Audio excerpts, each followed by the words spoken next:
കുട്ടികൾക്കും സൂപ്പർ സാറാണ്. അങ്ങനെ +1 മോഡൽ എക്സാമിൻ്റെ മൂന്നാമത്തെ ക്ലാസ്. നമ്മൾ കഴിഞ്ഞ ദിവസം 2 ക്ലാസ് തന്നിരുന്നു. കുട്ടികളൊക്കെ മാക്സിമം നല്ലപോലെ കാണുന്നുണ്ട്.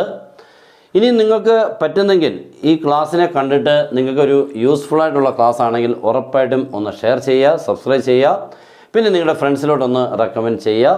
ഉറപ്പായിട്ടും ഇനിയുള്ള ക്ലാസ്സുകൾ മീൻസ് നിങ്ങളുടെ പബ്ലിക് എക്സാമിന് വരെ അടിപൊളിയായിട്ടുള്ള സൂപ്പർ ക്ലാസ്സുകൾ, സൂപ്പർ ക്വസ്റ്റ്യൻ, സൂപ്പർ മെത്തേഡ്സ് ഉറപ്പായിട്ടും തന്നിരിക്കും.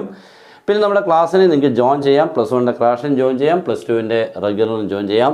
മാത്സിനെ കുറിച്ച് ഏറ്റവും സിമ്പിളായിട്ട് ഏറ്റവും എളുപ്പത്തിൽ ഏതൊരു കുട്ടിക്കും പഠിക്കാൻ പറ്റുന്ന രീതിക്കുള്ള ക്ലാസ് ആയിരിക്കും. ഓക്കെ, അപ്പോൾ ഇന്നത്തെ ദിവസം ഇനി സമയം കളയേണ്ട, സ്റ്റാർട്ട് ചെയ്യാം. d/dx of 3 tan x minus 4 cot x, ഇതാണ് നമ്മുടെ ഫസ്റ്റ് ക്വസ്റ്റ്യൻ. ഡെറിവേറ്റീവ് എല്ലാവർക്കും അറിയാം, ഡിഫറൻസിയേഷൻ അത്രയ്ക്ക് ഇമ്പോർട്ടൻ്റ് ആണ്. എന്തായാലും ഒക്കെ ഒന്ന് മറന്നുപോയി കാണും അല്ലേ? ഓക്കെ, അതങ്ങ് ഇപ്പം ക്ലിയർ ചെയ്തേക്കാം കേട്ടോ. ഇത് കാണുമ്പോൾ അതങ്ങ് തീർത്തേക്കണം. 3 tan x, 3 മാറ്റ്, tan x 6 square x, 3 tan x 3c square x. Okay, അപ്പോൾ ഫസ്റ്റ് 3c squared x, ഈ മൈനസ് ഇട്ടു, 4 വിട്ടു. ഇനി cot x, what is the derivative of cot x? Minus cosec square. Okay, അപ്പം മൈനസ് ഇങ്ങനെ into ഇട്ടിട്ട് ഒരു minus cosec squared X അല്ലേ, ഇങ്ങനെ. അപ്പോൾ ഈ 2 മൈനസ് ഇടുമ്പോൾ പ്ലസ് ആയിരിക്കും, പിന്നെ ഈ മൈനസ് ഇടണ്ട, അത്രയേ ഉള്ളൂ, പരിപാടി കഴിഞ്ഞു. ഓക്കെ ആണല്ലോ. Next, slope of the line 3x minus 4y plus 2 is equal to 0. ഈ ലൈൻ്റെ സ്ലോപ്പിനെ കണ്ടുപിടിക്കണം. Okay, slope is equal to, എന്തായിരുന്നു സ്ലോപ്പിൻ്റെ ഫോർമുല? എളുപ്പം ഓർത്ത് ഒരു സ്ട്രെയിറ്റ് ലൈൻ ഇക്വേഷൻ തന്നു.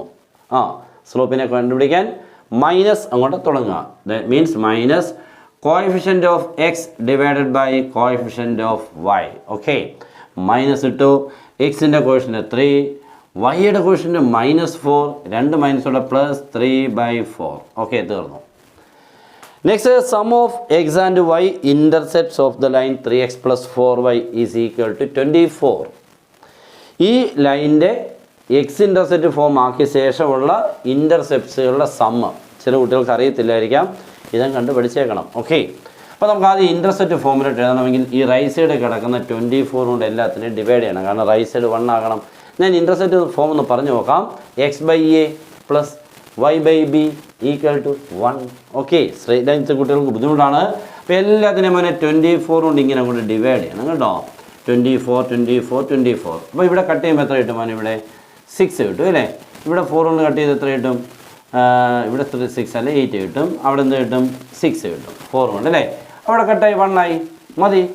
ഇപ്പോൾ കണ്ടോ, x/8 y/6 = 1, x/a + y/b = 1. എയും ബി ഇപ്പോൾ ആരൊക്കെയാണ്? 6 and 8, അല്ലെങ്കിൽ 8 and 6 കൂട്ടുമ്പോൾ എത്ര നമ്മൾ? 8 + 6 14. അതാണ് ആൻസർ. സമ്മല്ലയോ? That is answer is 14. Clear ആയെന്ന് വിശ്വസിക്കുക അല്ലേ? കുഴപ്പമില്ലല്ലോ. നെക്സ്റ്റ്, ഇഫ് എ ഹാസ്, ഒരു സെറ്റ് എ എഴുതില്ല, if A has 5 elements, then number of proper subsets. Proper സബ്സെറ്റ്സിൻ്റെ formula 2n - 1, 2⁵ - 1. What is 2⁵? 32. 32 - 1, answer is 31. അത് കഴിഞ്ഞു. ഓ, എന്തെളുപ്പമായിരുന്നു അല്ലേ? എളുപ്പം തീർന്നു. Next, domain of f of x = x/x - 2. How to find the domain of a fraction? Rational functions ആണ്.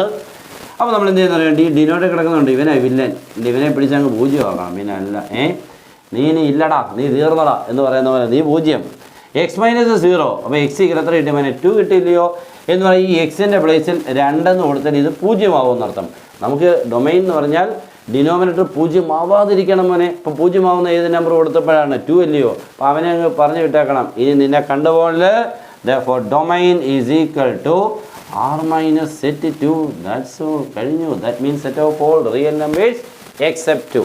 2 ഒഴിച്ച് റിയൽ നമ്പറിൽ ആരെയും കൊടുക്കാം. ഓക്കെ, നെക്സ്റ്റ്, ലിമിറ്റ് x → 3 - ഇത് ഓർമ്മയുണ്ടോ?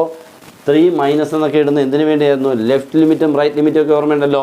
ഇത് ലെഫ്റ്റ് ലിമിറ്റാണ്. Limit x → 3 - of greatest integer function of x. ഇതൊക്കെ കുട്ടികൾക്ക് എനിക്കൊന്ന് പുതിയതല്ലേ, പബ്ലിക് എക്സാം ക്വസ്റ്റനാ. ഓക്കെ, ഇതൊക്കെ നമ്മളിങ്ങനെ പഠിക്കാതെ പോകുമ്പോഴേ അവിടെ ചെല്ലുമ്പോഴത്തേക്ക് ഒയ്യോ ഇതുപാട് നമ്മൾ പഠിച്ചൊന്നും വന്നില്ലല്ലോ, അങ്ങനെ ഉണ്ടാവരുത്. ഓക്കെ, ഇങ്ങനെ ചോദിച്ചു കഴിഞ്ഞാൽ ഇതിൻ്റെ greatest integer function off limit x → 3 - എന്ന് ചോദിച്ചു കഴിഞ്ഞാൽ നോക്കിക്കേ, limit x → 3 - greatest integer function of x. അതിൻ്റെ ആൻസർ മറന്നു പോകണ്ട, 2 ആണ്. ഓക്കെ, എല്ലാവരും 3 എഴുതി വെക്കും, അങ്ങനെ എഴുതി വെക്കല്ലേ കേട്ടോ. ഇത് 3+ ആയിരുന്നെങ്കിൽ 3 ആണ്, പക്ഷെ 3- ആയതുകൊണ്ട് 2 ആണ്. Okay, next limit x tends to 1 x raise 10 minus 1 by x minus 1. ആദ്യം നമ്മൾ ചെയ്യേണ്ടത് ഈ 1നെ 1 റൈസ് 10 എന്നാക്കണം. അപ്പോൾ കണ്ടോ x raise to n minus a raise to n by x minus a. Answer is n into a raise to n minus 1 10 into 1 raise to 10 minus 1 that is 10 into 1. Answer 10. 1 raise to 10 minus 1 ചെയ്യേണ്ട ആവശ്യം 1 ആണ്. അപ്പോൾ answer ഈ 10 into 1 into 10 raise to 10 minus 1 10 തന്നെ. Okay, കഴിഞ്ഞു. അപ്പോൾ ഇതൊക്കെ ഇങ്ങനെയൊക്കെ ചെയ്യുമ്പോൾ ഓർത്താൽ മതി ഈ 10 തന്നെയായിരിക്കും അതിൻ്റെ ആൻസർ. ഇതിപ്പോൾ 100 ആയിരുന്നെങ്കിൽ 100 ആൻസർ വന്നേനെ, അത്രേ ഉള്ളൂ, വേറെ കാര്യമൊന്നുമില്ല. ഓക്കെ, അപ്പോൾ നമ്മുടെ ഇന്നത്തെ ഈ കുട്ടി ക്ലാസ് കംപ്ലീറ്റ് ചെയ്യാണ്. ഇനി എക്സാം വരെ കാണും. മാക്സിമം നമ്മുടെ ചാനൽ കണ്ടേക്കണം. മാക്സിമം എല്ലാ കുട്ടികളിലോട്ടും ഷെയർ ചെയ്യുക. Good bye.